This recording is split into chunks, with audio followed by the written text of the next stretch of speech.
Praise the lord. అందరికి వందనాలు. మన ప్రాతకాల ప్రార్థన ప్రారంభించుకున్న పిల్లరా ప్రార్థన చేసుకుందాం.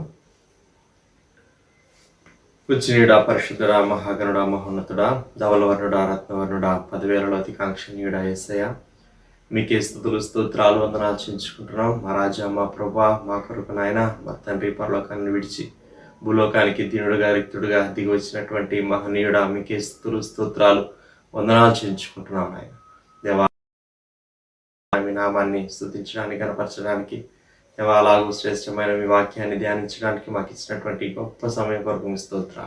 ఇదిగో ప్రభా, మమ్మల్ని మేము తగ్గించుకొని దేవా మరి తండ్రి మీ వైపు చూస్తూ ఉండగా విశేషమైనటువంటి కృపతో మమ్మల్ని నింపండి. దేవా మరి తండ్రి మీ ఆత్మతో, దేవా మీ ప్రసన్నతతో దేవా మమ్మల్ని నింపమని ప్రార్థన చేస్తున్నాం. మీ స్తోత్ర. సమస్త విషయాల్లో సహాయం చేసేటువంటి దేవుడవు, 91వ కీర్తన చదువుకుంటూ ఉండగా మా పక్షంగా మీరు నెరవేర్చండి. అలాగే మీ సేవకుల ద్వారా, మీ వాక్యం ద్వారా మరి తండ్రి మీరు మాతో మాట్లాడమని ప్రార్థన చేస్తున్నాం. మీకు స్తుతులు స్తోత్రాలు చేయించుకుంటున్నాను. ఆయన వీక్షించే బిడ్డలందరూ మీ ఆత్మశక్తి బలంతో నింపండి.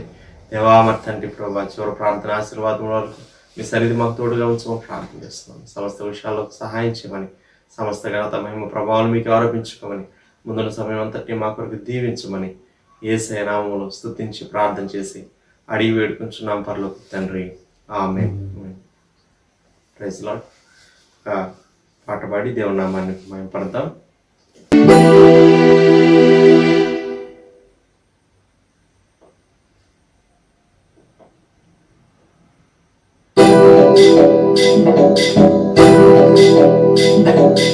మంచి నాపైన ఎంతో ప్రేమ చూపావు, మంచి లేని నాపైన ఎంతో ప్రేమ చూపావు, అత్యంతమైన వాడవు, మనముని రూపమెత్తావు, అత్యంతమైన వాడవు, మనముని రూపమెత్తావు, పరలోకమును విడిచి దిగి వచ్చినావు భూమికి, పరలోకమును విడిచి దిగి వచ్చినావు భూమికి, ఎంతగా స్తుతులు పాడినా యేసు నీ రుణము తీరునా, ఎంతగా స్తుతులు పాడినా యేసు నీ రుణము తీరునా, మంచి నాపైన ఎంతో ప్రేమ చూపావు, మంచి లేని నాపైన ఎంతో ప్రేమ చూపావు, అత్యంతమైన వాడవు, మనము నిరూపమించావు,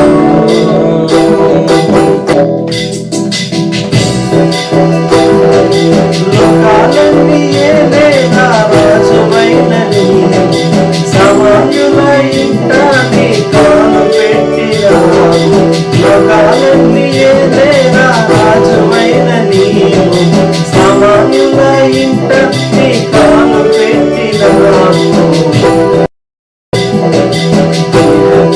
ఎంత మనస్సు నాకెంతగా దయేసు,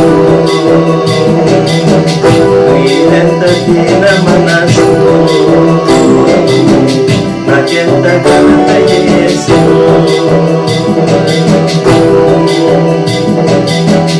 ఎంతగా స్తుతులు పాడినా యేసు నీ రుణము తీరునా, ఎంతగా స్తుతులు పాడినా యేసు నీ రుణము తీరునా. ప్రకారంగా 91వ కీర్తన చదువుకున్న పిల్లరా,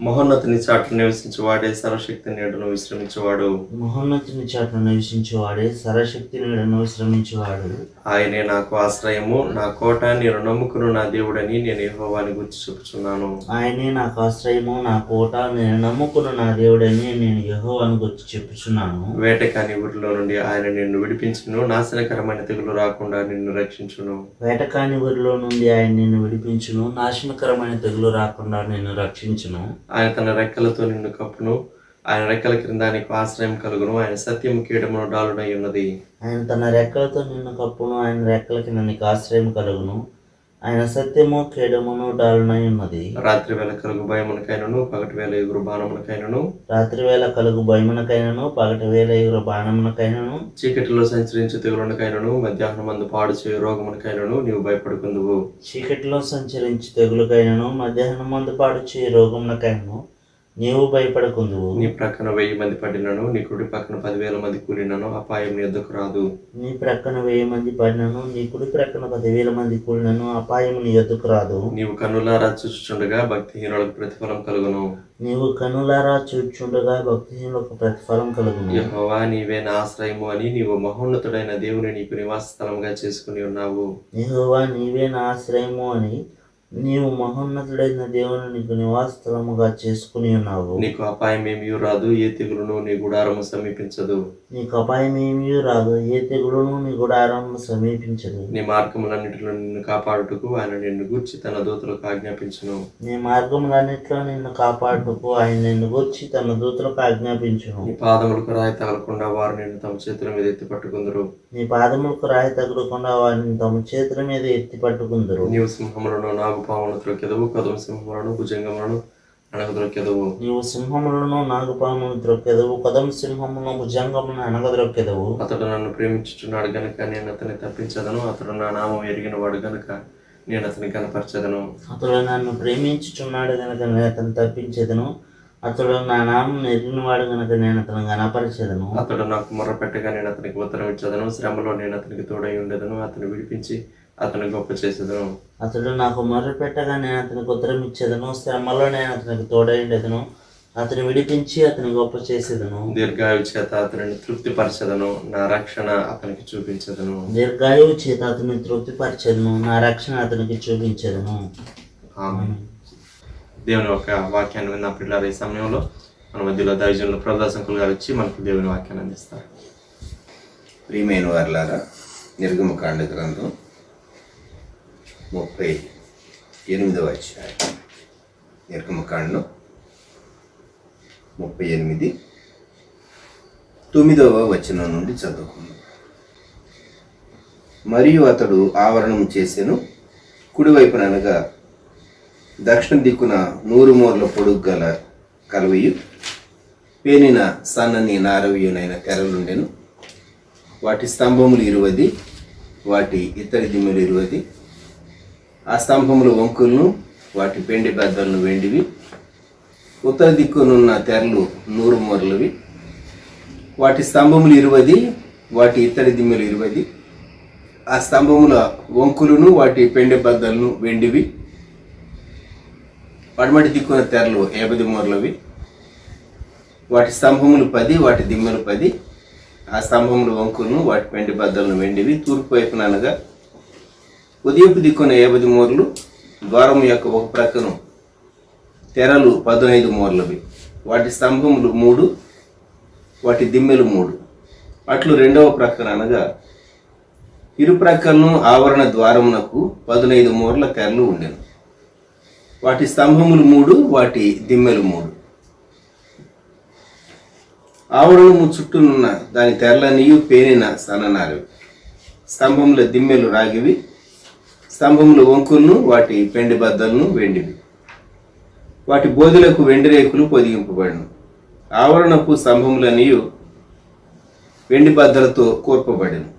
ఆవరణ ద్వారపు తెర నీల ధూమ్ర రక్తవర్ణములు గలదియు పేనిన సన్ననారతో చేయబడినదియునైన బుటాపనిది.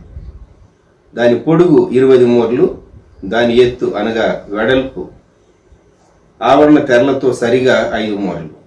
వాటి స్తంభములు 4, వాటి ఇత్తడి దిమ్మెలు 4. వాటి వంకులు వెండివి. వాటి బోధులకు వెండి రేకు పొదిగింపబడిను.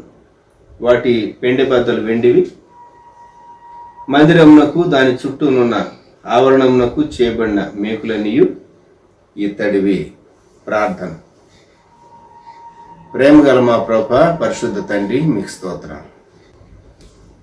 మేము ప్రత్యక్ష గుడారం యొక్క ద్వారమును గూర్చి ధ్యానం చేస్తూ ఉండగా ఈ ధ్యానం మా కొరకు ఆశీర్వదించుము, దీవించమని యేసుక్రీస్తు ప్రభు నామములో ప్రార్థిస్తూ ఉన్నాం తండ్రి, ఆమేన్.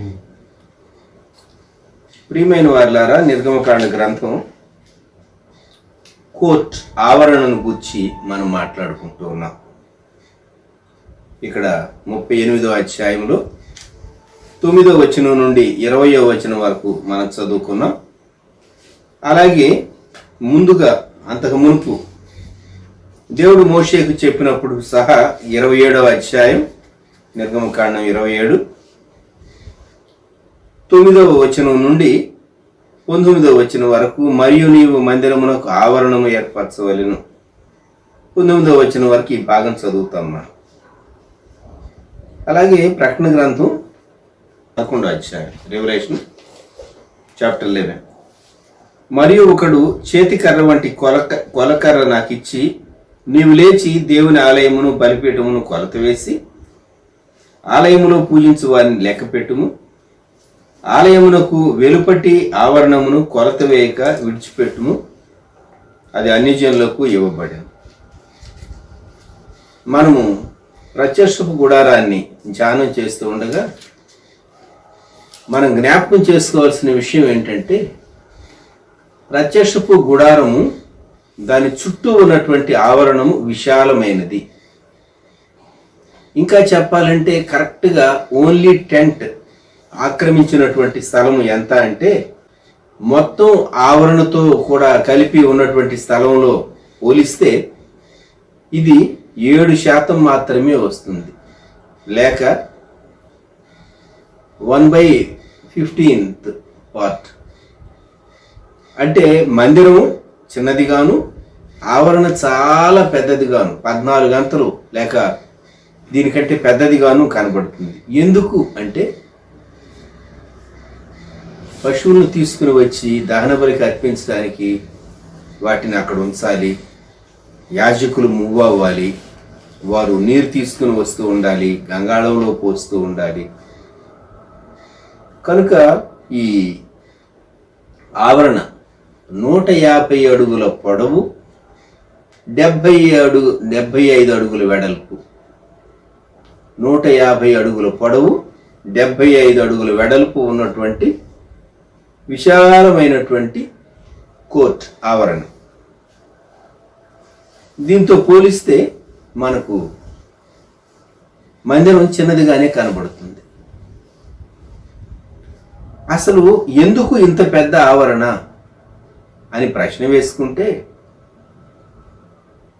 ఎవరైనా రాకూడనటువంటి వారు బయట నుండి రాకుండా ప్రివెంట్ చేయటానికి ఖచ్చితంగా ఆవరణ ఉండాలి.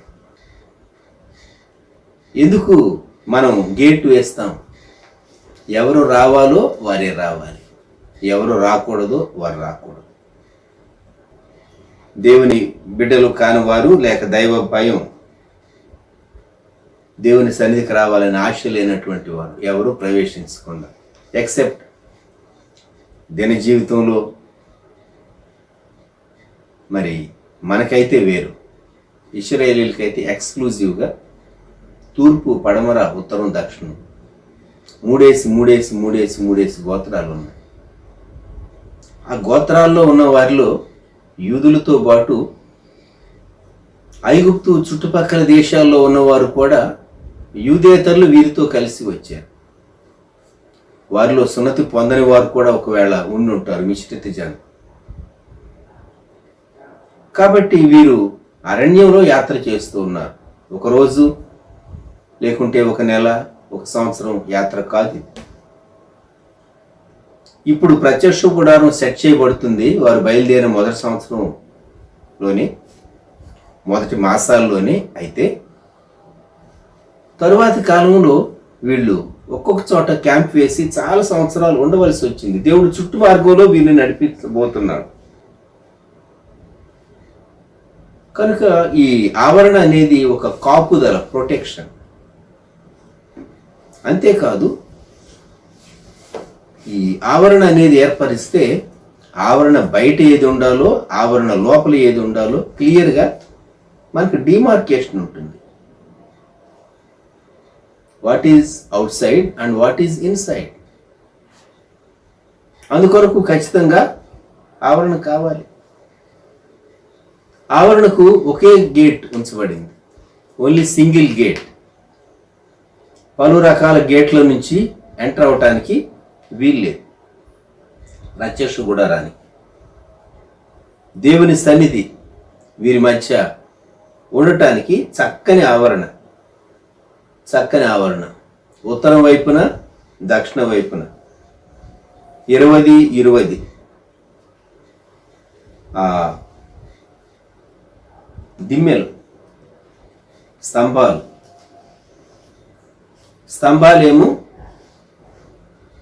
మనము ఇత్తడి,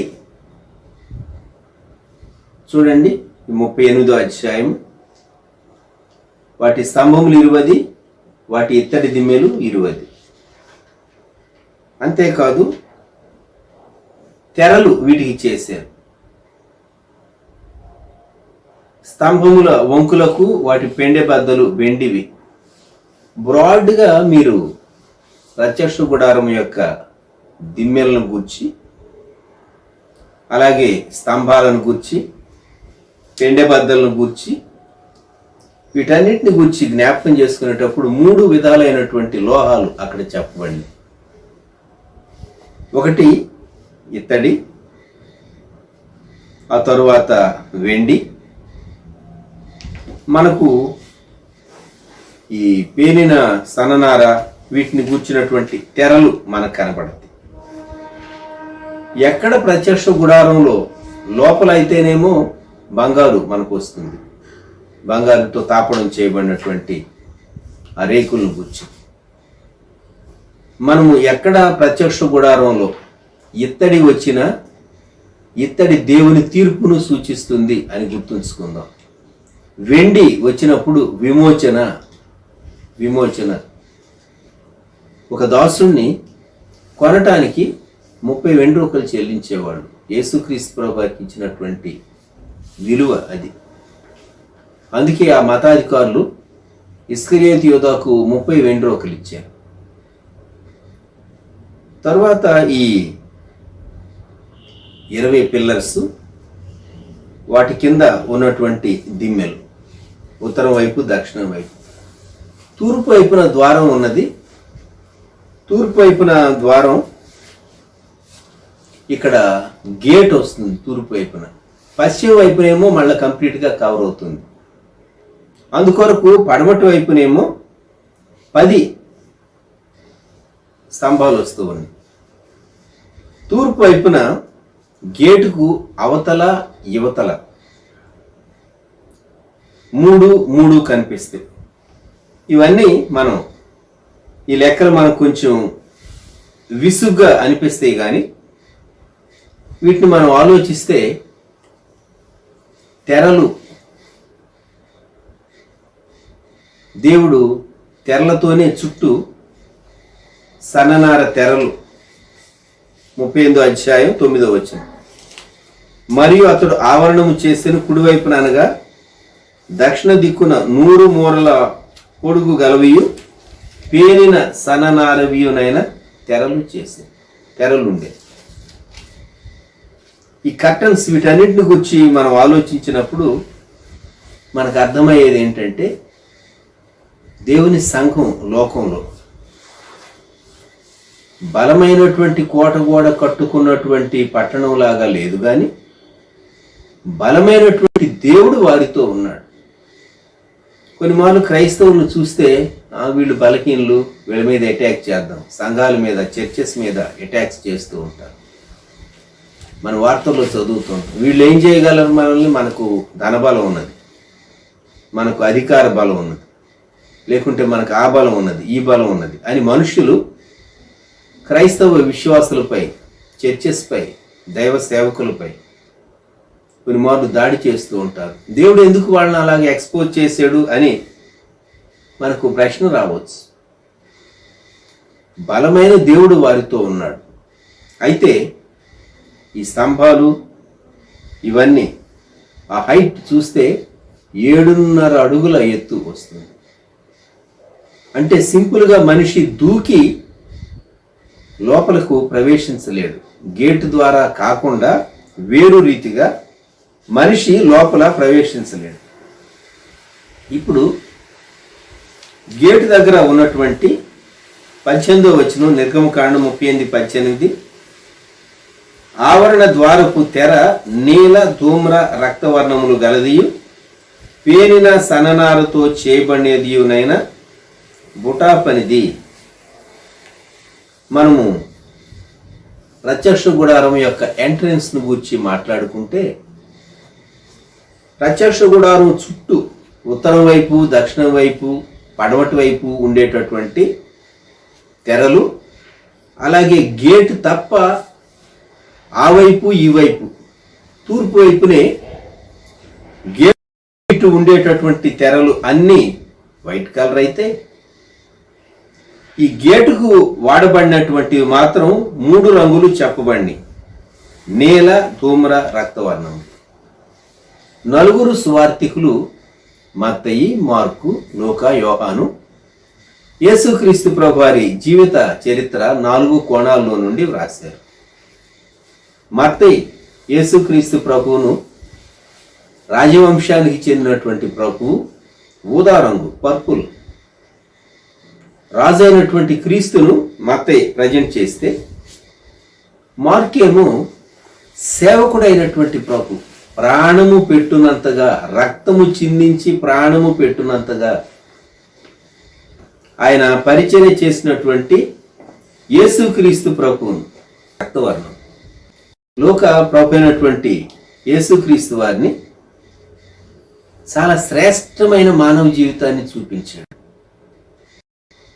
ఈ పేరినటువంటి సననార ఇవన్నీ చాలా చక్కగా శ్రేష్ఠుడైనటువంటి ప్రభు యొక్క శ్రేష్టత్వాన్ని మనకు జ్ఞాపకం చేస్తుంది. యోహానేమో నీలి రంగు, నీల ధూమ్ర రక్తవర్ణం. యోహాను సన్ ఆఫ్ గాడ్, కుమారుడైనటువంటి ప్రభు అయిన యేసుక్రీస్తును యోహాను సువార్తలో తాను చక్కగా మనకు ఆయన జీవిత చరిత్రను ప్రత్యక్షపరిచాడు, లేక రాశాడు. యోహాను సువార్త 1వ అధ్యాయం చదువుతూ ఉంటే ఆదికాండం సృష్టి చరిత్ర చదివినట్టు ఉంటుంది. ఆది యందు అని, ఆది యందు దేవుడు మాత్రమే ఉన్నాడు.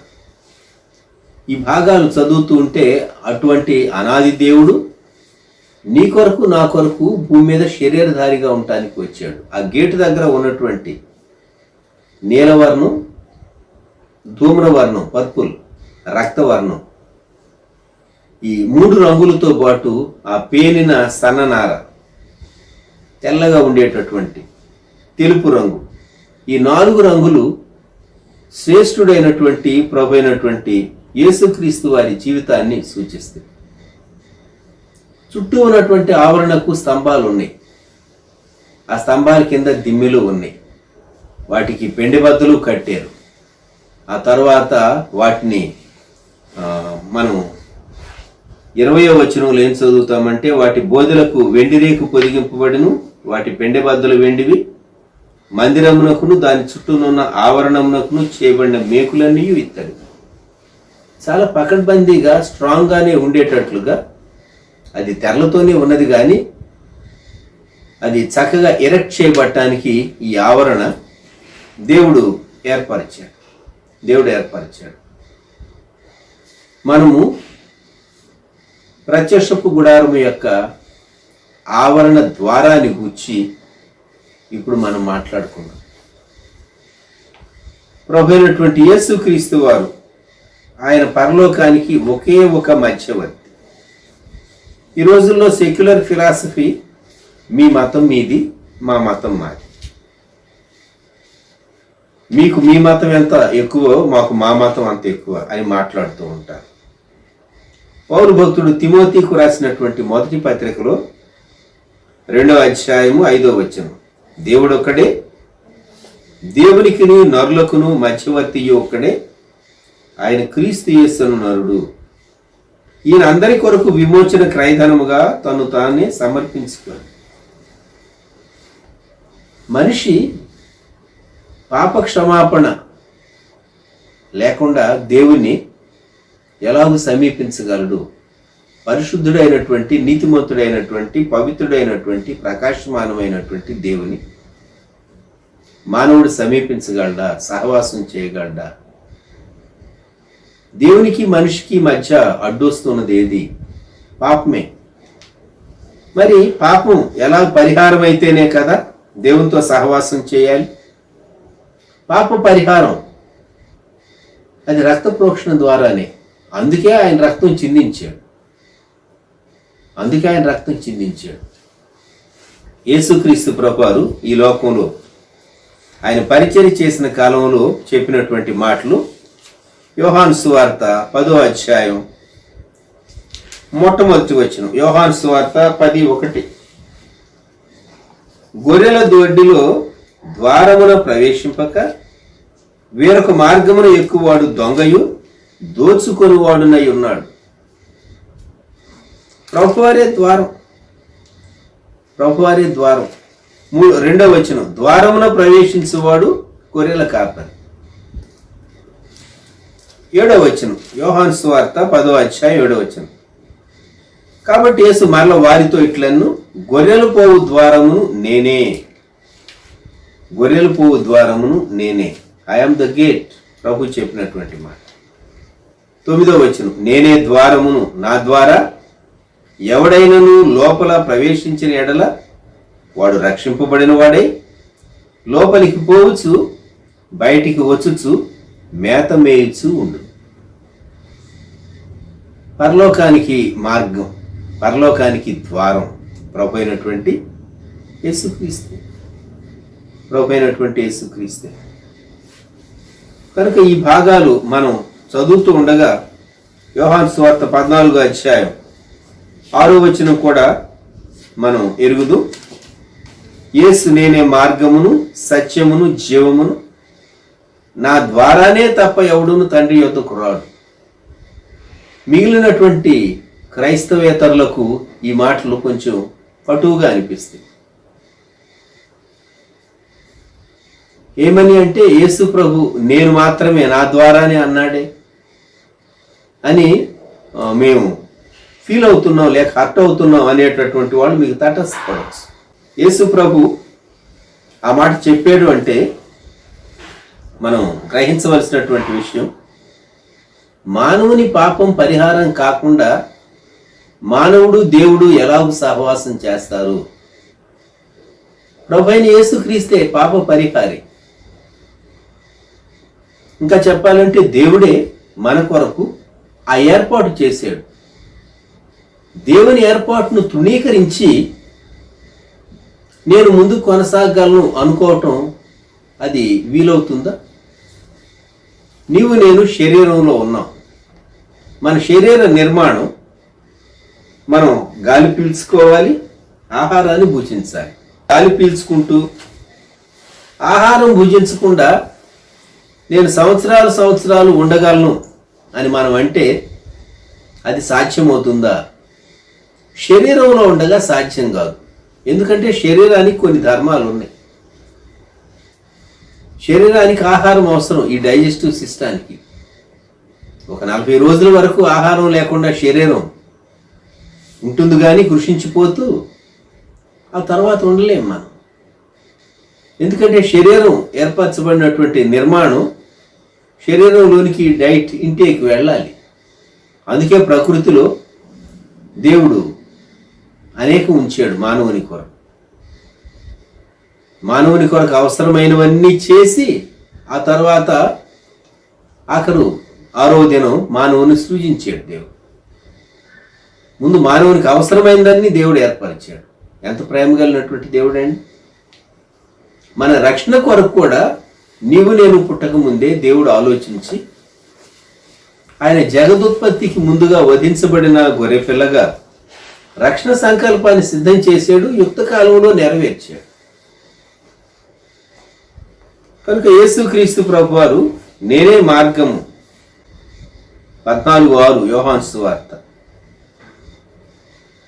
నేనే మార్గమును, సత్యమును, జీవమును, నా ద్వారానే తప్ప ఎవడును తండ్రి యొద్దకు రాడు. ఇప్పుడు గేట్లో నుండి ఆవరణలోనికి రావాలి మనిషి.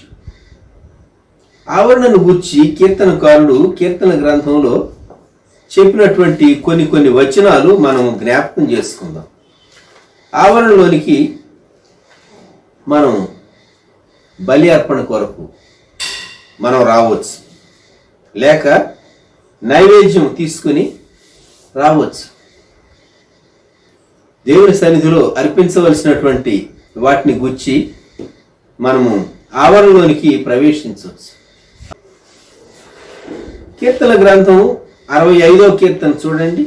65వ కీర్తన 4వ వచనం, నీ ఆవరణములలో నివసించున్నట్లు నీవు ఏర్పరచుకొని చేర్చుకొని వాడు ధన్యుడు.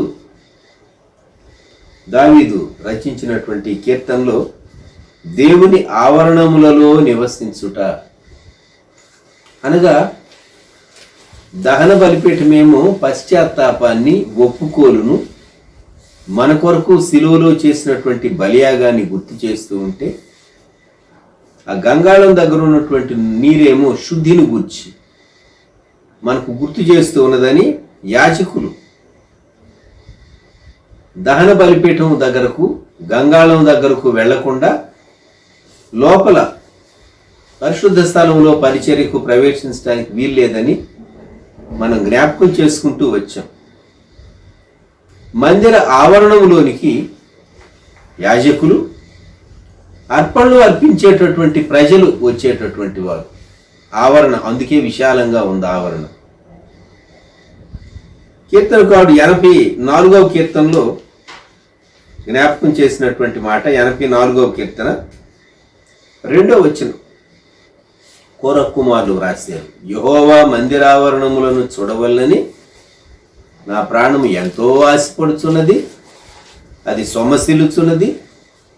జీవము గల దేవుని దర్శించుటకు నా హృదయమును నా శరీరమును ఆనందముతో కేకలు వేయుచున్నది. There is a longing in the heart.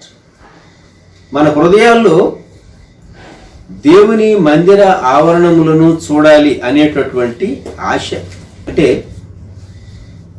వీరు ఫిజికల్ కన్స్ట్రక్షన్ దానిని గూర్చి వీరు మాట్లాడుతూ ఉన్నారా?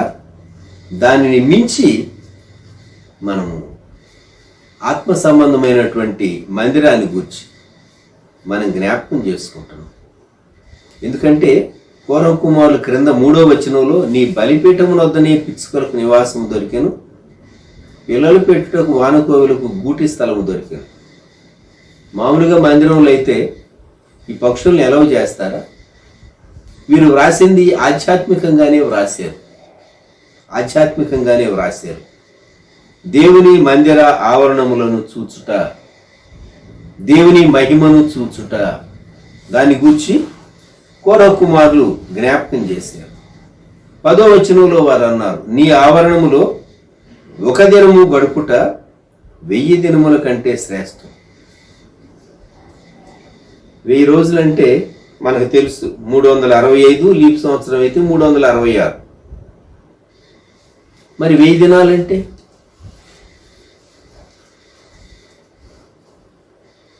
రెండు సంవత్సరాల కంటే ఎక్కువ, 3 సంవత్సరాల కంటే కొంచెం తక్కువ. ఒక్క దినం దేవుని సన్నిధానంలో గడపటం లోకములో 1000 దినాలు గడపటం కంటే శ్రేష్టము అని కోరహు కుమారులు వ్రాశారు. మన జీవితంలో దేవుని సన్నిధిలో దేవునితో సహవాసం చేసే దినం, సమయం ఎంత ప్రాముఖ్యమైందో జ్ఞాపకం పెట్టుకుందాం. మరి దేవుని సన్నిధానంలో ప్రాతకాలం మనము దేవుని మాటలు జ్ఞాపకం చేసుకుంటూ ఉన్నాం, దేవునితో సహవాసం చేస్తున్నాం. ఎందుకు అంటే ప్రాతకాలంలో మనం ఇలాగూ ప్రభుతో సహవాసం చేయకుండా దినంలోనికి వెళితే మనం దినంలో ముందు కొనసాగలేం. లోకంలో సంతోషకరమైన వార్తలు మనకు ఎక్కువ ఉండవు. ఆందోళనకరమైన వార్తలు, దుఃఖకరమైన వార్తలు, ఆతురతను కలిగించే వార్తలు, విచారం కలిగించేటటువంటి వార్తలు, భయాన్ని కలిగించేటటువంటి వార్తలు, నీ మనసులో సంతోషాన్ని నింపే వార్తలు పెద్దగా ఉండవు లోకంలో.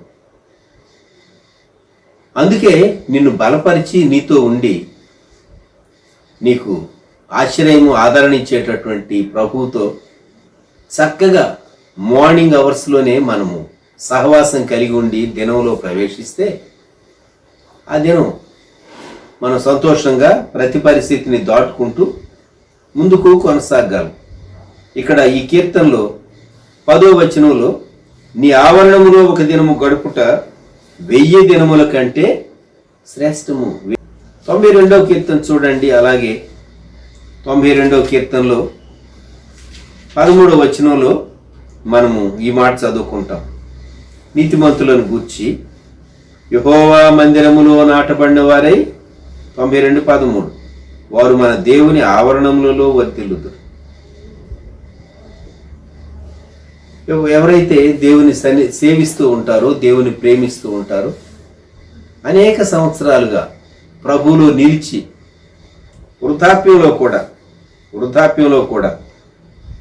12వ వచనంలో ఖర్జూర వృక్షం వలె మొవ్వవేయుదురు అన్నారు.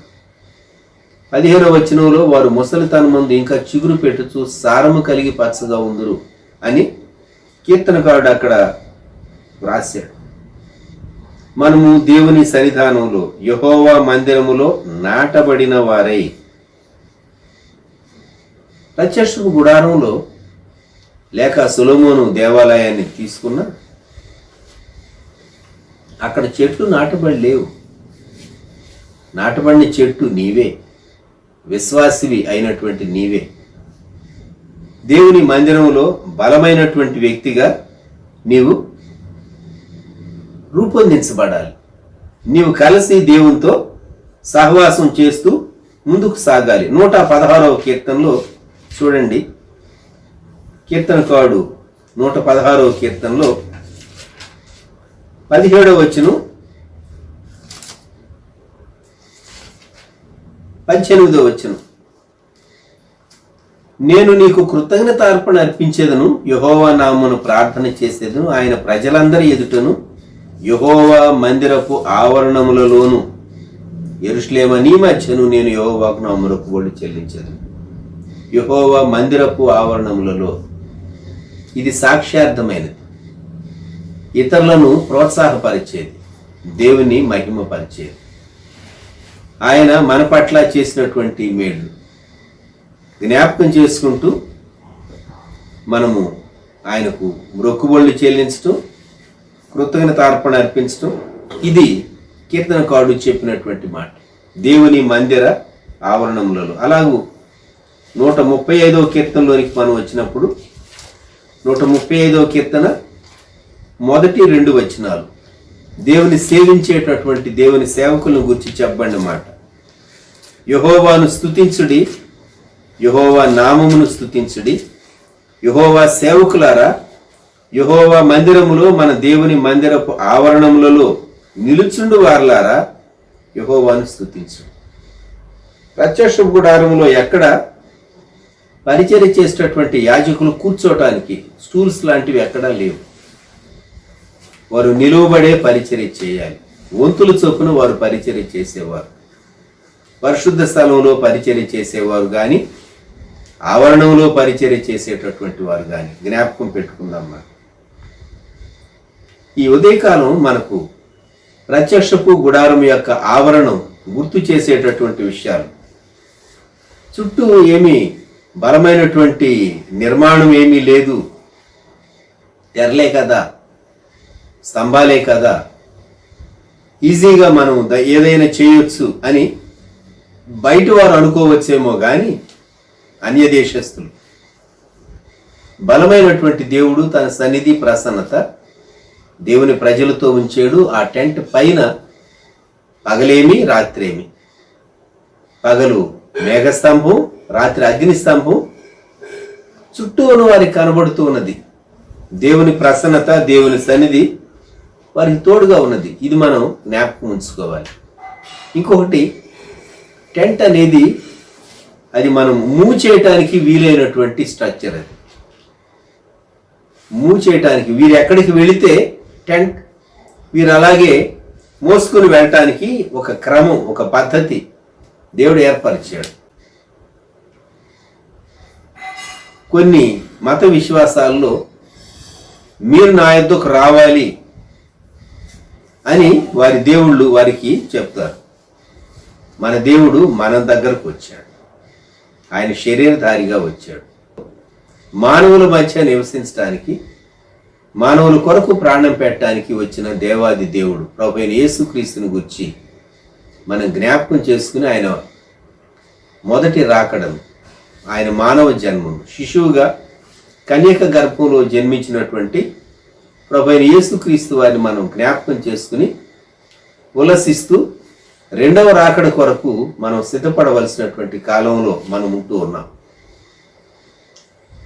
రెండవ రాకడకు మనం సిద్ధపడేటటువంటి విశ్వాసులు ఆయన మొదటి రాకడ శరీరధారిగా ఆయన జన్మించినటువంటి జన్మదినాన్ని జ్ఞాపకం చేసుకోవటం, సెలబ్రేట్ చేసుకోవటం తప్పు లేదు. ఎందుకంటే యేసు ప్రభు యొక్క జన్మ లేకుండా, ఆయన జీవితం లేకుండా, ఆయన సిలువ లేకుండా, దానికంటే ముందు ఆయన ఉపదేశాలు లేకుండా, ఆయన సిలువ మరణ, భూస్థాప, పునరుద్ధానాలు లేకుండా ఆయన రెండవ రాకడ గురించి మనం ఎలా మాట్లాడగలం? కనుక పునాది ఆయన మానవ జన్మ, శరీరధారిగా దేవుడు మన మధ్య ఆయన ఈ లోకంలో 2000 సంవత్సరాల క్రితం ప్రత్యక్షపరచబడ్డాడు. ప్రవచన లేఖన సారంగా ఆయన మన కొరకు జన్మించినటువంటి దేవాది దేవుడు శరీరంలో ఉన్న మన కొరకు ఆయన శరీరంలోనికి వచ్చి పాపం లేనివాడుగా జీవించి ప్రాణరక్తం చిందించి ఆయన మన కొరకు పాప పరిహార నిజమైనటువంటి అర్పణగా యేసుక్రీస్తు ప్రభువారు ఆయన మన కొరకు తనను తాను అర్పించుకున్నాడు, వధింపబడ్డాడు. ఆ దహన బలిపీఠం పైన ఆయన మన కొరకు దేవుని న్యాయమైనటువంటి కోపాగ్నిని ఆయన భరించాడు. ఈ టెంట్ ఎక్కడెక్కడికి మూవ్ అవుతూ ఉంటే, ఇశ్రాయేలీలు వెళుతూ ఉంటే ఆ మధ్య, ఆ 12 గోత్రాలకు మధ్య సెంట్రల్గా ఈ టెంట్ వారు వేసేటటువంటి వారు. దేవుడు మనతో యాత్రికుడుగా ఉన్నాడు. మన యాత్ర కాలంలో, మన నివాసాల్లో దేవుడు మనతో ఉన్నటువంటి దేవుడు. ఈ ఉదయకాలం మనము ఈ మాటలు జ్ఞాపకం చేసుకున్నాం. ఈ ప్రభు మీరు మాతో ఉండటానికి, మా మధ్య నివసించడానికి మీరు వచ్చారు.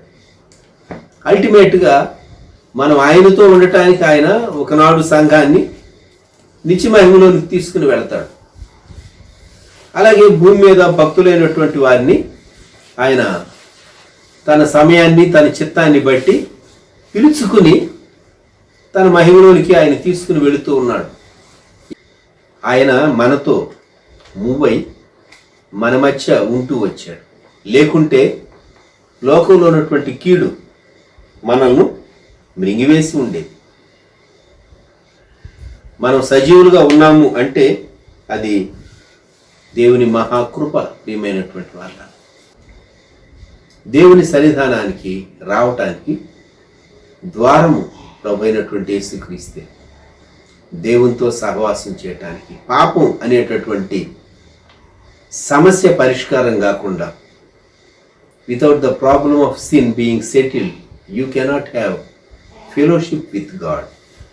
దేవునితో సహవాసం చేయలేం అని గుర్తు చేసుకుందాం. మనం ఈరోజు ఆవరణ, గేట్ చుట్టూ ఉన్నటువంటి ఆ స్తంభాలు, తెరలు, ఆ క్రింద ఉన్నటువంటి దిమ్మెలు, అవన్నీ మనకు జ్ఞాపకం చేసేవి. దేవుని ఆవరణలోనికి ఎవరైనా రావచ్చు. అయితే వారు మొదట గేట్లో నుండే రావాలి. నేనే మార్గం అని ప్రభు చెప్పాడు, నేనే ద్వారము అని ప్రభు చెప్పాడు. ప్రభుని జ్ఞాపకం చేసుకుందామా? తలలో వంచండి దయచేసి. కృపాసత్య సంపూర్ణుడా, మహాగణుడా, మహోన్నతుడా, ధవలవర్ణుడా, రత్నవర్ణుడా యేసయ్య, మీకే స్తుతులు, స్తోత్రాలు, వందనాలు చెల్లించుకుంటున్నాం. దేవా, మీ వాక్యం కొరకు మీకు స్తోత్రాలు, మీ సేవకుల కొరకు వందనాలు. దేవా, ప్రత్యక్షపు గుడారం యొక్క దేవా ఆవరణం గురించి దేవా వర్తన ఎంతో దేవా అనేక విషయాలు మీరు మాకు బోధించిన విధానం అంతటి కొరకు మీ స్తోత్రాలు, వందనాలు చెల్లించుకుంటున్నాం. దేవా మరి తండ్రి, ఇవన్నీ ప్రభు అయిన క్రీస్తుకి సాదృశ్యంగా ఉన్నాయని దేవా మీరు బోధించిన విధానం అంతటి కొరకు స్తోత్రాలు చెల్లించుకుంటున్నాం. ఆయన దేవా, అవును ప్రభా, పరలోకానికి దేవా మరి తండ్రి భూలోకానికి దేవా నరులకు దేవా మీరే నాయన ఒక మంచి మధ్యవర్తిని మీరు సెలవిచ్చారు. మీ స్తోత్రాలు చెల్లించుకుంటున్నాను ఆయన. అయ్యా ప్రభా మరి అవునాయన అయ్యా నేనే మార్గమును సత్యమును జీవమునై ఉన్నాను, నా ద్వారా తప్ప ఎవరును తండ్రి ఎదుకు పోలేడని మీరు సెలవిచ్చారు. మీ స్తోత్రాలు చెల్లించుకుంటున్నాం. గొర్రెల పో ద్వారము నేనే దేవా మరి తండ్రి మీ ద్వారానే దేవా తండ్రి ఎదుకు వెళ్తామని, దేవుని రాజ్యంలోనికి వెళ్తామని, వేరొక మార్గం లేదని దేవా మీరెంతో స్పష్టంగా మీరు వివరించిన విధానం అంతటి కొరకు స్తోత్రాలు చెల్లించుకుంటున్నాం. దేవా మరి తండ్రి అవును ప్రభా ఆది కాండంలో మరి తండ్రి నాయన ఎలాగైతే మీరు సమస్తాన్ని సిద్ధపరిచిన తర్వాత దేవా నరులను దేవా చేశారో అలాగే ప్రభా ఈ దినాల్లో కూడా ప్రభా మా రక్షణ కొరకు మీరు సమస్తాన్ని సిద్ధపరిచినటువంటి దేవుడని దేవా మీరు మాకు బోధించిన విధానం అంతటి కొరకు స్తోత్రాలు వందనాలు చెల్లించుకుంటున్నాం. దేవా ప్రభా అవునాయన మీ ఆవరణం ఎంత శ్రేష్టమైందో మీరు సెలవిచ్చారు. మీ స్తోత్రాలు చెల్లించుకుంటున్నాం. దేవా మీ ఆవరణంలో నివసించినట్లు మీరు ఏర్పరచుకునేటువంటి జనులు దేవా మరి తండ్రి వారు ధన్యులని మీరు సెలవిచ్చారు. మీ స్తోత్రాలు చెల్లించుకుంటున్నాం. దేవా అట్టి గొప్ప ఆధిక్యతను సంఘం అంతటికి మీరు అనుగ్రహిస్తున్న విధానం అంతటి కొరకు స్తోత్రాలు చెల్లించుకుంటున్నాం.